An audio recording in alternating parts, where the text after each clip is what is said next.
Hello students, today we will do example 3 from quadrilaterals chapter. So in this example, ABC is an isosceles triangle. We know that in isosceles triangle two sides are equal. So they have given AB is equal to AC.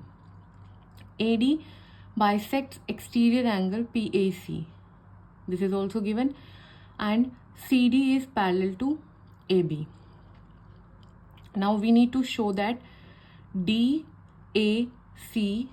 this one, is equal to BCA, this angle, and ABCD is a parallelogram. हमें show करना है. Parallelogram show करने के लिए हमारे पास 2-3 properties होती हैं. Either हम ऑपोजिट साइड्स को पैरेलल प्रूव कर दें, that means BC parallel to AD and CD is already parallel to AB, it is given, तो ये पैरेललोग्राम हो जाएगा.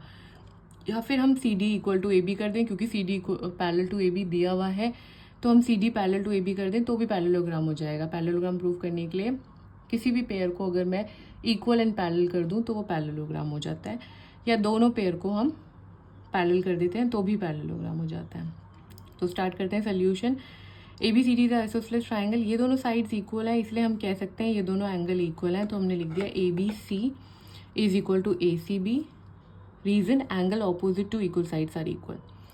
नाउ PAC, ये बड़ा वाला जो एंगल है वो क्या है, ABC प्लस ACB के बराबर. ये एक्सटीरियर एंगल, अगर हम इस लाइन को ना देखें, AD वाली लाइन को ना देखें, सिर्फ ट्राइंगल को देखें, तो ये एक्सटीरियर एंगल है इस ट्राइंगल का.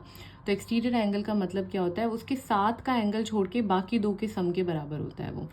तो वैसे ही PAC बराबर है एंगल B और एंगल C के सम के बराबर है. तो क्योंकि हमने अभी ऊपर लिखा कि ये दोनों एंगल बराबर हैं, तो मैं यहाँ पे ABC की जगह पे भी अगर ACB कर दूँ तो 2 बार ACB हो जाएगा. तो PAC को मैंने लिख दिया ट्वाइस ACB. अब हमें गिवन था कि AD बाइसेक्ट कर रहा है PAC को, तो मैं PAC को ट्वाइस DAC भी लिख सकती हूँ, क्योंकि ये दोनों बराबर हैं और PAC इन दोनों के सम कंप्लीट होल एंगल है, तो मैं इसको ट्वाइस DAC लिख सकती हूँ. या फिर मैं अगर यहाँ पे लिख के दिखाऊँ, PAC को मैं पहले लिख के दिखाऊँ कि PAC बराबर है DAC plus PAD, this one and this one.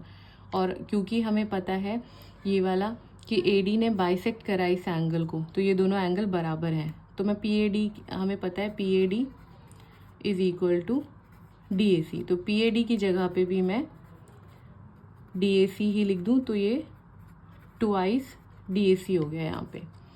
तो अब ये इक्वेशन 2 देखो और 1 देखो. PAC ट्वाइस ACB के बराबर है और PAC ही ट्वाइस DAC के बराबर है, तो लेफ्ट हैंड साइड सेम है तो right hand side automatically same हो जाएगा.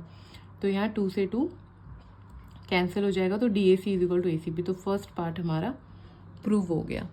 नेक्स्ट पार्ट में जिसमें हमें पैरेललोग्राम शो करना था, तो अब हमारे पास ये जो हमने प्रूव कर दिया, this angle is equal to this angle, तो ये कुछ ऑल्टरनेट इंटीरियर एंगल लग रहा है इन लाइंस के लिए. AD अगर हम लाइन देखें और BC हम लाइन देखें तो उसका ऑल्टरनेट इंटीरियर एंगल लग रहा है. तो जब हमने ऑल्टरनेट इंटीरियर एंगल इक्वल कर दिया, तो because alternate interior angles are equal, we can say that lines are parallel.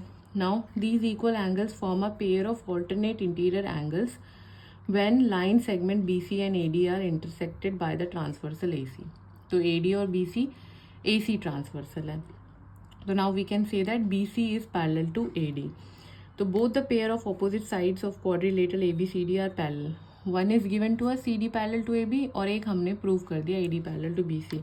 Therefore ABCD is a parallelogram. Hence जो हमें 2 चीज़ें प्रूव करनी थी वो प्रूव कर दी, तो ये यहाँ पे इसका प्रूफ खत्म हो जाएगा. If you like my videos, please subscribe to my channel and press the bell icon for more such videos.